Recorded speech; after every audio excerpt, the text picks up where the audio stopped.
Good morning students, मैं Abhishek Kumar GS पारा medical college Hajipur से आप लोगों का स्वागत करता हूं। स्टूडेंट्स, हम लोग रेस्पिरेटरी सिस्टम पढ़ रहे थे, तो रेस्पिरेटरी सिस्टम में हम लोगों का जो नोज़ था वो ख़त्म हो गया था। तो आज हम लोग उसी के नोज़ से रिलेटेड जो हमारा जो होता है पारानैसल साइनस, उसके बारे में पढ़ेंगे। नोज़ में बताया गया था क्या कि नोज़ जो है वो हमारा सेंटर ऑफ द फेस में सिचुएटेड है। इसको एक नोजल कैविटी है जो कि सेप्टम के द्वारा विभाजित किया गया है। सेप्टम क्या था? इथोमाइड एंड वोमर बोन का बना हुआ था, जो कि पिछला हिस्सा था, और आगे वाला जो हिस्सा था वो क्या चीज़ का था? हाइलिन कार्टिलेज का था। ठीक है, तो आज हम लोग पढ़ेंगे नोज से रिलेटेड जो हम डिजीज़ जो हो रही है पारानैसल साइनस, वो क्या है साइनस, उसके बारे में हम लोग अध्ययन करेंगे। ठीक है, paranasal sinus. These are mucosa-lined air-filled hollow cavities within some bones around the nasal cavities. They secrete mucus. The mucus is drained into the nose through its lateral wall through an opening wall ostium. That means यहाँ पे ये बताया जा रहा है कि जैसे ये क्या है, पारानसल साइनस, ये तीन आ गया पारानसल साइनस। तो नाम से समझ में आ रहा है paranasal sinus, that means nasal means क्या? पारा दैट मीन्स आसपास, नज़ल दैट मीन्स नाक के आसपास, साइनस जो है एक प्रकार का कैविटी है। दैट मीन्स क्या कि हमारा जो नाक के जो आसपास जो कैविटी है उसी के बारे में बताया जा रहा है पारानसल साइनस। तो उसमें क्या होता है उसके बारे में ये बताया जा रहा है कि these are mucosa lined filled hollow cavities within some bones around the nasal cavity। That means यहाँ पे बताया जा रहा है कि नेजल कैविटी, हमारा जो नाक का जो गुहा है वो किसके द्वारा घिरा हुआ है? जो कुछ बोन्स के द्वारा घिरा हुआ है, जो कि क्या है? एक क्या है? हॉलो कैविटी है। हॉलो कैविटी है। हॉलो कैविटी में क्या है? म्यूकोसा लाइंड है। म्यूकोसा जो है वो भरा हुआ है। ठीक है, म्यूकोसा एयर फील्ड है। अब मान लिया जाए क्या है, मान लिया जाए एक बॉडी है, इसमें क्या है कि अगर ये कैविटी है तो क्या होगा? इसमें हवा ही भरा होगा ना। ठीक है, तो ये mucosa air field line hollow cavities है। ये नोज़ का जो हमारा जो नोज़ का जो साइड का जो नोज़ के जो आसपास जो बोन्स होते हैं उसी के बारे में ये है। ठीक है, क्या करता है? दे सीक्रेट म्यूकस। अब बात की जा रहा है कि वो म्यूकोसा लाइंड है। अगर वो म्यूकोसा का है तो क्या होगा? उससे म्यूकस से सीक्रेट होगा ना।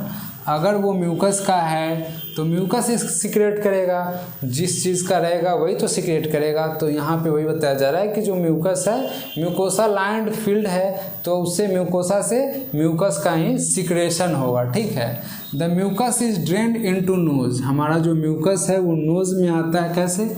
थ्रू द लेटरल वाल थ्रू एन ओपनिंग वाल ओस्टियम। जैसे कि हमारा जो पार्श्व दीवार होता है, अगर वो म्यूकस जो है वो नोज़ का जो पार्श्व दीवार है उससे आता है तो उसको क्या बोलते हैं? ओस्टियम बोलते हैं। हम म्यूकस जो हमारे नाक में जो आता है उस प्रक्रिया को हम लोग ओस्टियम बोलते हैं। ठीक है, ओस्टियम बोलते हैं। फिर देखते हैं कि साइनेटाइसिस क्या होता है। ये क्या हो गया कि जैसे हम लोग बात करते हैं कि ये अगर किसी भी वर्ड में TIS लग जाता है, टिस लग जाता है, तो क्या होता है? इसका मतलब होता है इन्फ्लामेशन से। अगर किसी भी वर्ड में टिस लग जाए, टॉन्सिलाइटिस कुछ भी हो, तो ये क्या होता है कि उसका जो मतलब है वो इन्फ्लामेशन से है। अगर यहाँ पर टिस के जगह टॉमी हो जाए, टिस के बदला टॉमी हो जाए, तो इसका क्या मतलब हो जाएगा कि ये जो मतलब हो जाएगा वो कहीं ना कहीं फॉरेन पार्टिकल से है। इसका मतलब जो हो जाता है वो सर्जरी का रिलेटेड हो जाता है। ठीक है, इसका मतलब सर्जरी रिलेटेड हो जाता है। ठीक है, तो यहाँ पे है साइनेटाइसिस जो है वो क्या है? इट इज़ एन इन्फ्लामेशन और swelling in the sinus holes या साइनस। दैट मीन्स हमारा जो नाक के आसपास जो बोन्स है उसमें अगर इन्फ्लामेशन हो जाता है तो उसको साइनेटाइसिस बोला जाता है। ठीक है, साइनोसाइटिस बोला जाता है। ठीक है, साइनोसाइटिस जो हो गया वो क्या हो गया कि हमारा जो नाक के आसपास जो भी बोन है अगर उसमें इन्फ्लामेशन हो जाता है, इन्फ्लामेशन दैट मीन्स सूजन हो जाता है, वो अपना एरिया बदल लेता है। जैसे कोई भी है अगर इन्फ्लामेशन क्या होगा, अगर इस प्रकार का इन्फ्लामेशन हो जाएगा तो वो अपना एरिया जो है वो बड़ा करेगा। ठीक है, बड़ा करेगा तो क्या होगा कि इससे जो हमारा जो पेन होगा, ये सब जो समस्या होगी तो ये होने लगता है। यही है कि अगर एयर जाने का ये वे है, अगर इसमें क्या हो जाता है इन्फ्लामेशन हो जाता है, ये क्या करता है, ये दोनों को अगर कवर कर देता है, जिससे कि हमारा जो एयर है नोजल कैविटी के माध्यम से, नोज स्टिल के माध्यम से वो अंदर की ओर नहीं जा पाता है। ठीक है, तो यही होता है इन्फ्लामेशन।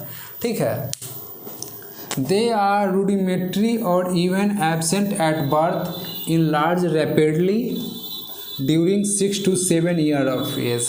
दैट मीन्स हमारा ये जो साइनोसाइटिस जो है वो क्या होता है कि ये एब्सेंट होता है, बर्थ के टाइम में ये एब्सेंट होता है और ये लार्ज कब होता है, 6 से 7 साल के उम्र से ये क्या होता है, बड़ा होना शुरू हो जाता है। बर्थ के टाइम में ये साधारण होता है, रूडिमेंट्री होता है या फिर एब्सेंट होता है। बट ये जो होता है वो कब होता है, साइनोसाइटिस का जो समस्या आती है वो 6 to 7 ईयर के बाद होना शुरू हो जाता है साइनोसाइटिस। ओके, हम अब देखते हैं कि हमारा जो नोज़ था, पिछले लेक्चर में पढ़ा था कि हमारा जो नोज़ था वो कौन कौन सा बोन से गिरा था, मैक्सिलरी और फ्रंटल साइनस, यही पढ़ा था हम लोगों ने, मैक्सिलरी और फ्रंटल ही पढ़ा था।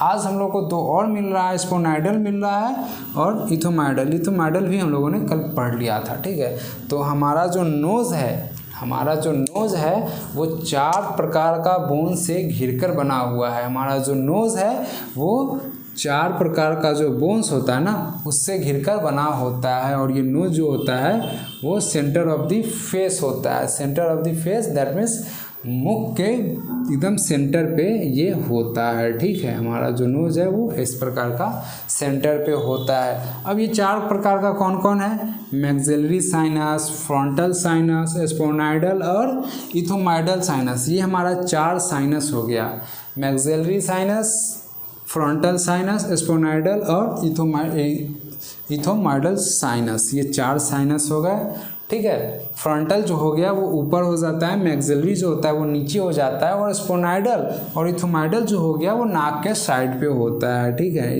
ये इस प्रकार से नाक के ऊपर जो होता है वो होता है स्पोनाइडल और इथोमाइडल साइनस जो होता है वो इस प्रकार से होता है। तो साइनस का मतलब ही होता है क्या, इन्फ्लामेशन हो जाता है। ठीक है, इन्फ्लामेशन, साइनोसाइटिस का मतलब हो जाता है इन्फ्लामेशन हो जाता है। किस में, हमारा जो नाक का जो कैविटी है उसके आसपास जो भी बोन है, कौन सा बोन है, यही 4 बोन है, इसमें अगर इन्फ्लामेशन हो जाता है तो उसको साइनोसाइटिस बोला जाता है। ठीक है, फिर आगे देखते हैं कि हमारा जो रेस्पिरेटरी सिस्टम है उसमें हमारा फर्स्ट जो ऑर्गन था वो नोज़ था। नोज़ के बाद क्या आता था, फेरिंग्स आता है। तो उसके बारे में हम लोग देखेंगे कि फेरिंग्स क्या है। ठीक है, the pharynx is 12 to 14 centimetre long tube that lies behind the nasal cavity and larynx, thus it belongs to both respiratory and digestive system। That means हमारा ये जो ग्रसनी है, फेरिंग्स है, वो क्या है, 12 से 14 सेंटीमीटर लंबा एक ट्यूब है। किसके पीछे है, behind the nasal cavity and लैरिंग्स। That means हमारा ये जो फेरिंग्स है वो किसके पीछे है, नजल कैविटी और लैरिंग्स के पीछे है। कहाँ पे, जिसकी लंबाई कितनी है, 12 से 14 सेंटीमीटर लंबा ट्यूब है। ठीक है, it's belong to both respiratory and digestive system. ये जो हमारा फेरिंग्स है, फेरिंग्स जो है वो रेस्पिरेटरी में भी काम करता है और डाइजेस्टिव में भी ये काम करता है। ठीक है, तो फेरिंग्स का कितना पार्ट्स है ये देखते हैं फिर। ठीक है, parts of pharynx, first nasopharynx. Nasopharynx क्या है, posterior to the nasal cavity, it lies to second cervical vertebra. That means हमारा जो फेरिंग्स हो गया उसके कितने भाग हो गए, 3 भाग हो गए, जिसमें से हमारा पहला हो गया कौन सा, नेजोफेरिंग्स। नेजो दैट मीन्स नाक, फेरिंग्स फेरिंग्स, ग्रसनी, ठीक है। दैट मीन्स ये जो हमारा नेजो फेरिंग्स हो गया वो कहाँ पे मिलेगा, अगर हम उसको बॉडी में देखा जाए तो कहाँ मिलेगा, posterior to the nasal cavity, that means नाक का जो गुहा है उसके पीछे मिलेगा। और कहाँ पे, सेकेंड जो सर्वाइकल वर्टिब्रा होता है उस पे ये मिलेगा, ठीक है। हमारा जो सेकेंड सर्वाइकल वर्टिब्रा होता है उस पे ये मिलेगा, ठीक है। फिर आता है oropharynx, posterior to the oral cavity, it is a site where the respiration and digestion path diverge. Cervical vertebra second to third में ये हमको प्राप्त होगा। दैट मीन्स ये जो हमारा बताया जा रहा है कि जो फेरिंग्स का जो सेकेंड पार्ट है उसको क्या बोलते हैं, ओरोफेरिंग्स बोलते हैं। ये कहाँ पे मिलेगा, ओरल कैविटी के पीछे मिलेगा। और यह वह जगह है, it is a side where the respiration and digestion path diverge. That means यह वो जगह है जहाँ पे श्वसन की क्रिया और पाचन की क्रिया दोनों अलग रास्ता अपना लेती है। वो कहाँ पे होता है, फेरिंग्स का जो सेकंड है ओरोफेरिंग्स वहाँ पे। और ओरोफेरिंग्स को अगर हमारे बॉडी में देखा जाए तो कहाँ मिलेगा, cervical vertebra second to third में ये जो एरिया होता है वहाँ पे हमको ओरोफेरिंग्स मिल जाएगा। इसी प्रकार होता क्या है कि लैरेंजोफेरिंग्स होता है, वो कहाँ पे मिलेगा, cervical vertebra 3 to cervical vertebra C6 का जो एरिया होगा वो लैरिंग्स का होगा, ठीक है। तो ये हम लोग इस प्रकार से देख लिया, ठीक है।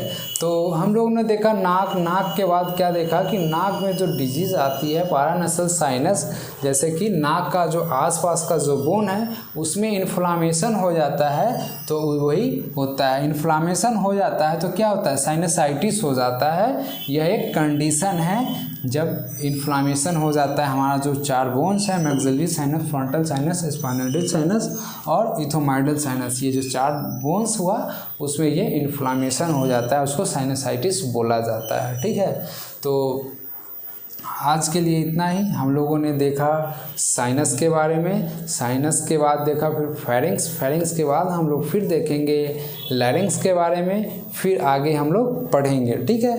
तो ओके, आज के लिए इतना है, ठीक है। Thank you.